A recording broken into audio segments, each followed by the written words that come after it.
ವರಿಷ್ಠಾಧಿಕಾರಿಗಳೇ, supreme ಕೋರ್ಟ್ನ ಕಾನೂನು ಏನು ಆದೇಶವನ್ನು ಪಾಲಿಸ್ತೀರಾ? ಏನು ಗೊತ್ತಿಲ್ಲದ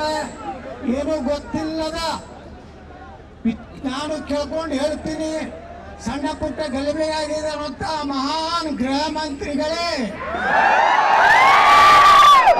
ನಮ್ಮ ಗೃಹ ಮಂತ್ರಿಗಳಿಗೆ ಏನು ಗೊತ್ತಿರೋದಿಲ್ಲ. ಹೋಗಿ ಪ್ರೆಸ್ ಕೇಳ್ಕೊಂಡೇನೆ, ನನ್ನ ಗಮನಕ್ಕೆ ಬಂದಿಲ್ಲ, ನನಗೆ ಗೊತ್ತಿಲ್ಲ. ನಾನು ಸರಿಯಾಗಿ ನಮ್ಮ ಪೊಲೀಸ್ ಅಧಿಕಾರಿನ ಕೇಳಿ ತಿಳ್ಕೊಂಡು ಅದೇನು ಸಣ್ಣ ಪುಟ್ಟ ಗಲಭೆ, ಹಿಂದೂಗಳಿಂದಲೇ ಗಲಭೆಗೆ ಕಾರಣ. ಹಾಗಾದ್ರೆ ಗೃಹ ಮಂತ್ರಿಗಳಿಗೆ ಹಿಂದೂಗಳು ಯಾರು ಓಟ್ ಹಾಕಿಲ್ಲ, ಬರೀ ಸಾಬ್ರ ಹಾಕ್ಯಾರ.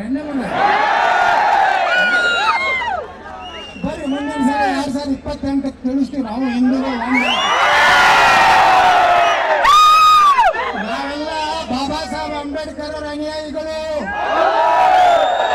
1944 ಒಂದು ವಿಚಾರವನ್ನ ಪುಸ್ತಕ ಬರೆದಾರೆ ಬಾಬಾ ಸಾಹೇಬ್ ಅಂಬೇಡ್ಕರ್ ಅವರು. ಆ ಪುಸ್ತಕದ ಪಾರ್ಟಿಷನ್ ಆಫ್ ಪಾಕಿಸ್ತಾನ ಅಂತ ಒಂದು ಪುಸ್ತಕ ಬರೆದಾರೆ ಬಾಬಾ ಸಾಹೇಬ್ ಅಂಬೇಡ್ಕರ್. ಅವ್ರು ಹೇಳ್ತಾರೆ, ಗಾಂಧಿಗೆ ಸಲಹೆ ಕೊಡ್ತಾರೆ, ನೆಹರುಗೆ ಸಲಹೆ ಕೊಡ್ತಾರೆ. ಏನಂದ್ರೆ ಭಾರತ ಮತ್ತು ಪಾಕಿಸ್ತಾನ ಇಬ್ಬರು ರಾಷ್ಟ್ರ ಮಾಡಬಾರ್ದು, ಎರಡು ಭಾಗ ಮಾಡಬಾರ್ದು.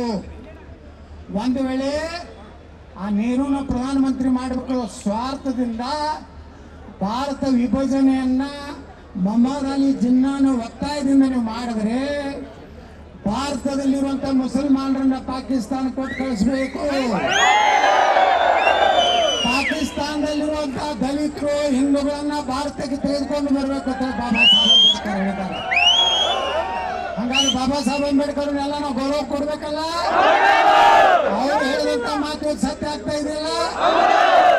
ಅಲ್ಲ, ನಮ್ಮ ಗಣಪತಿ ಹೋಗುವಾಗ ಉಗುಳ್ತಾರೆ, ಮೆಣಸಿನ್ಕಾಯಿ ಅದಾವು, ಗಣಪತಿ ಮ್ಯಾಗ ಉಗುಳ್ತಾರ. ಅಂದ್ರೆ ಎಂತ ಸಂಸ್ಕಾರ ಕಲಿಸ್ತಾರೆ.